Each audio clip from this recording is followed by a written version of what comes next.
Hey guys, Sundown Rider here. This is going to be my chapter review to My Hero Academia, or Boku no Hero Academia 165, Win the Brats' Hearts. Now, once again, this is one of those chapters similar to very similar to the last chapter actually, because of the focus of the chapter in terms of it's about Bakugo, Todoroki, the Shiketsu students like Yoarashi and Kami. The focus of the chapter was okay. I don't mind focusing on these guys, but the fact that there's genuinely zero story progression these chapters they completely lack any substance for me. Now this is all obviously my point of view. I didn't like these chapters in terms of story progression and in terms of substance. They lack substance to a maximal degree, and I'm just like, what's the point in these chapters? They feel extremely filler to me, and this is my complaint about these chapters. Were they entertaining in terms of were the chapters themselves funny? Were the characters funny? Was it entertaining? Yeah, it was. I enjoyed that part of it. Let me just put my phone on silent. Yeah, so I did enjoy that part of it. I was like, yeah, that was quite funny, you know. But these chapters in and of themselves, I'm like, I don't really care about I don't care about your provisional hero license for both Bakugo and Todoroki. These feel like filler, especially considering their test is to win the hearts of these brats.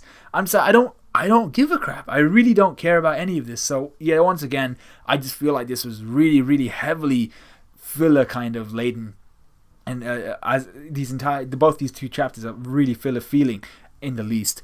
In terms of being a standalone chapter, it was good. It was good for a few reasons, but as a part of My Hero Academia overall, where it's not progressed anything, this was boring to me. So let's carry on with the review and talk about exactly what I did like and areas that I didn't really enjoy so much. So we find out that these kids are all kind of problem children.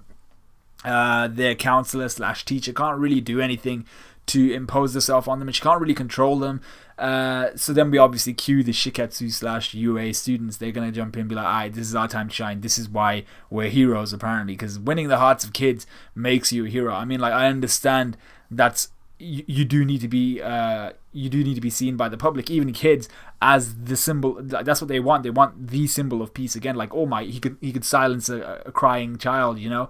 But that doesn't necessarily make you the best hero, and that's why this whole review, this whole test for Bakugo and Todoroki and these guys, I'm like, every hero doesn't have to be the same. They kind of want every hero to conform to this one idealist kind of view, or idealistic type of view. I'm idealistic type of view, but I'm just like, every hero doesn't have to be the same, and that's essentially what All Might tells Endeavor in this chapter. You know what? I did what I did for me, and it worked out for a while. It did work out. I was the symbol of peace, but it didn't work out entirely. There were parts of it, there were bits and pieces of what I did which weren't that good. And then you flash back, obviously, to Night Eye, and you're like, yeah, there weren't parts of there were things that All Might could have done better, which he didn't do because he was so focused on his goal. So we then have each students from Shiketsu and UA showing really how they think they can win over the children, you know, how they can warm up to the children, how they can win over their hearts. So we have Bakugo, who wants to establish a power hierarchy. Now this was actually a decent idea, to be fair to him. He wanted to curb stomp basically the leader of the group, the leader of the kids. There's got to be someone who's controlling kind of like the vibe of the kids, you know, controlling the general mood. He's kind of like the ringleader. So he wants to just go rinse this one kid, destroy this one kid, and then okay, we're done. The kids will have no backbone, no leader to really focus and to focus their views, and then they can win over the kids that way. So the comb over kid, once again, I was like, yo, this kid is actual gold. He once again buries Bakugo's kind of delinquent mentality. He's like, oh, I've seen guys like you before. I was like, this kid is crazy. Huh? So yeah, and President Mike's commentary was funny as hell all the way through the chapter. And when he hears what Bakugo says about, oh yeah, we'll tie them up and we'll hang them and then we'll throw stones at them and shit, President Mike was just like, Bakugo has stated his point of view, and I was like, this is funny, man. So I really liked that. President Mike was hilarious. So obviously Bakugo gets rinsed because his idea wasn't really realistic, and the kids were just like, you're not going to win us over with that.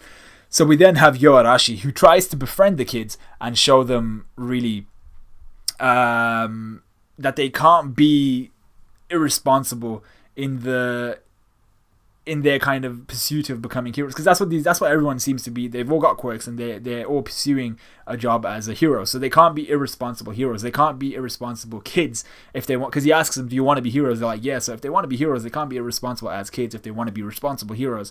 But then he gets roasted for causing his own failure and being irresponsible in the previous test. They're like, "Hey, isn't it because of your previous failures that you have to go and waste the workers' times who are now preparing your test now?" And he's just like, ugh! he just like flies away in like this thunder, in like this tornado type of movie. It was really weird. It's funny as shit though. I was like, yo. So Yoarashi instantly gets wrecked, and he's just there like, how can I must get off my high horse. And I was like, yeah, okay, that's funny. And then we have Todoroki, who wants to showcase something different. Now, I actually really liked how Bakugo remembers Todoroki's upbringing from when he was kind of eavesdropping, maybe by accident, on Deku and Todoroki's conversation, talking about Todoroki's upbringing. And he remembers here in this chapter that Todoroki had a very difficult upbringing. He was abused, much like how we assume. I'm not actually sure if we've been shown how Bakugo was raised, but he says he was abused as he was growing up. So I'm not too sure whether his parents were like playfully abusing him, because there is the playful, like kind of just a low level abuse, and then there's like hardcore kicking ass, whooping asses every day. And I think he's more of the ass whooping variety, you know. That's what Bakugo strikes me as. So, and he hears Todoroki speaking about that. He's like, you know what? We've both been abused. I want to see what I want to see his point of view. What's his turn on this whole situation, you know. So that was really cool, and he didn't question Todoroki about it. He was like, just show me what you got. So Todoroki attempts to explain who he is to the kids, and proper like a character. He talks to them about his like character design almost. He's like, yeah, I'm Todoroki. My father is Endeavor. He's the number one hero. I really resented him. And I'm just like, yo, this guy, he's got nothing that would really hit home with the children. So they just get bored. And much like me through this chapter, they just kind of gave up. And I was like, so actually, let's be real. I did enjoy the chapter. I just didn't like the story not progressing at all. So then it comes to the kids and really the UA and Shiketsu students all coming to the same conclusion thanks to Kami. She's like, you know what, we're doing this kind of a normal way. We're not normal kids and they're not normal kids. Let's do this properly. So then the kids from that kindergarten or whatever, they all release their quirks at the same time. You got this kid with like chomp thingies from Mario. You got this kid with a cannon comes out of his mouth. You got this kid in the corner with like these rings looking like that girl from Big Hero 6, which I haven't watched. Yeah, so they all release their quirks, and then Bakugo and them are starting to like let their quirks explode and stuff. So I was like, oh shit's about to go on. They're gonna fight. So the idea of thinking of, like, when you think about it, you've got kindergartners versus these. I'm not even sure how old Deku and them are, 14, 15. Fighting against these kindergartners. So I'm calling bullshit there. I'm just like, really? But then when you think about it, what we find out is these kids have heard their parents saying that the current generation of heroes, i.e. the current UA students and Shiketsu students, may not be entirely dependable or reliable. So, but their generation, the kindergartners generation, will be reliable. And I was like, yo, these parents have their, like, whereas it is the responsibility of each generation to surpass the last generation, these parents have got their heads so far way up their own asses. I was like, yo, these parents are like feeding these kids shit. How can you make such an assumption? So I was like, yo, okay, so this might actually turn out to be an interesting fight, because the kids have unique quirks. We know that, and quirks are everything in this manga, unless you're talking about Mirio. And we have the UA and Shiketsu students who should win pretty handily, I think, because I don't really care for much more of this whole provisional license arc thing, or this like miniature arc. Well, it seems like this arc was designed to kind of serve as a cooldown for the Yakuza arc. You know, we had that huge build up, Deku going all out, minimizing damage, everybody's kicking ass, Night Eye dying, Mirio losing his quirk, friggin' epic arc. And then this is kind of like the cooldown, but I feel like it's so much of a cooldown. In terms of a cooldown arc is always fine.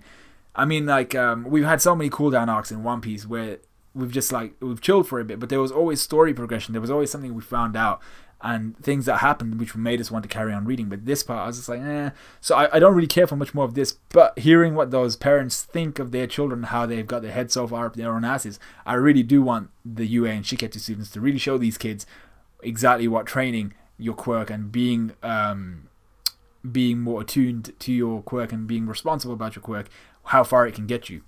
So the best part of the chapter for me, once again, was All Might and Endeavor. All Might tells Endeavor what I was talking about before, is he must come up with his own variation. Endeavor has to come up with his own variation of his symbol of peace or symbol of whatever.